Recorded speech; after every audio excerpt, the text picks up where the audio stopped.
23 जून को भाजपा जिला कार्यालय गौशाला रोड हाथरस पर भाजपा जिलाध्यक्ष शरद माहेश्वरी की अध्यक्षता में डॉक्टर श्यामा प्रसाद मुखर्जी की पुण्यतिथि के उपलक्ष्य में एक जिला संगोष्ठी आयोजित की गई, जिसमें मुख्य अतिथि के रूप में भाजपा उत्तर प्रदेश के प्रदेश मंत्री एवं जिला प्रभारी डीपी भारती रहे। कार्यक्रम की शुरुआत श्यामा प्रसाद मुखर्जी, दीनदयाल उपाध्याय एवं भारत माता की छवि चित्र पर माल्यार्पण व दीप प्रज्वलित कर की गई। कार्यक्रम को संबोधित करते हुए मुख्य अतिथि डीपी भारती ने कहा कि डॉक्टर श्यामा प्रसाद मुखर्जी का जन्म 6 जुलाई 1901 को एक संभ्रांत परिवार में हुआ था। महानता के सभी गुण उन्हें विरासत में मिले थे।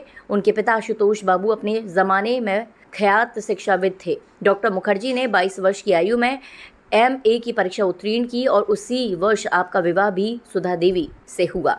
उनको 2 पुत्र और 2 पुत्रियां हुई। वह 24 वर्ष की आयु में कोलकाता विश्वविद्यालय सीनेट के सदस्य बने। उन्हें गणित विषय को पढ़ने का विशेष शौक था। इस अध्ययन के लिए वह विदेश गए और वहां पर लंदन मैथमेटिकल सोसाइटी ने उनको सम्मानित सदस्य बनाया। वहां से लौटने के बाद डॉक्टर मुखर्जी ने वकालत और विश्वविद्यालय की सेवा में कार्यरत हो गए। डॉक्टर श्यामा प्रसाद मुखर्जी ने कर्म क्षेत्र के रूप में 1939 से राजनीति में भाग लिया और आजीवन इसी में लगे रहे।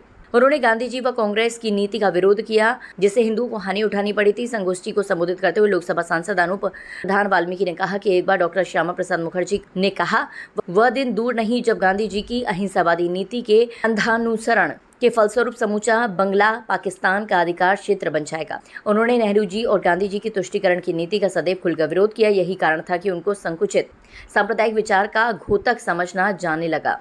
जिलाध्यक्ष शरद माहेश्वरी ने अपने अध्यक्षीय संबोधन में कहा कि अगस्त 1947 को स्वतंत्र भारत के प्रथम मंत्रिमंडल में एक गैर कांग्रेसी मंत्री के रूप में उन्हें वित्त मंत्रालय का काम संभाला। डॉक्टर मुखर्जी ने चितरंजन में रेल इंजन का कारखाना, विशाखापट्टनम में जहाज बनाने का कारखाना एवं बिहार में खाद का कारखाना स्थापित करवाए। उनके सहयोग से ही हैदराबाद निजाम को भारत में विलीन होना पड़ा। 1950 में भारत की दशा को देखकर डॉक्टर मुखर्जी के मन को गहरा आघात हुआ। उनसे ये देखा न गया और भारत सरकार की अहिंसावादी नीति के फलस्वरूप मंत्रिमंडल से त्यागपत्र देकर संसद में विरोधी पक्ष की भूमिका का निर्वाह करने लगे। एक ही देश में 2 झंडे और 2 निशान भी उनको स्वीकार नहीं थे। अंत कश्मीर का भारत में विलय के लिए डॉक्टर मुखर्जी ने प्रयत्न प्रारंभ कर दिए। इसके लिए उन्होंने जम्मू की प्रजा परिषद पार्टी के साथ मिलकर आंदोलन छेड़ दिया। अटल बिहारी वाजपेयी, तत्कालीन विदेश मंत्री वैद गुरुदत्त, डॉक्टर बर्मन और टेकचंद आदि को लेकर आपने 8 मई 1953 को जम्मू के लिए कूच किया। सीमा प्रवेश के बाद उनको जम्मू कश्मीर सरकार द्वारा गिरफ्तार कर लिया गया। 40 दिन तक डॉक्टर मुखर्जी जेल में बंद रही और 23 जून 1953 को जेल में उनकी रहस्यमय ढंग से मृत्यु हो गई। अभी केवल जीवन के आधे ही क्षण व्यतीत हो पाए थे कि हमारी भारतीय संस्कृति के नक्षत्र, अखिल भारतीय जनसंघ के संस्थापक और राजनीति व शिक्षा के क्षेत्र में सुविख्यात डॉक्टर मुखर्जी की 23 जून 1953 को मृत्यु की घोषणा की गई। बंगभूमि से पैदा डॉक्टर मुखर्जी ने अपनी प्रतिभा से समाज को चमत्कृत कर दिया था।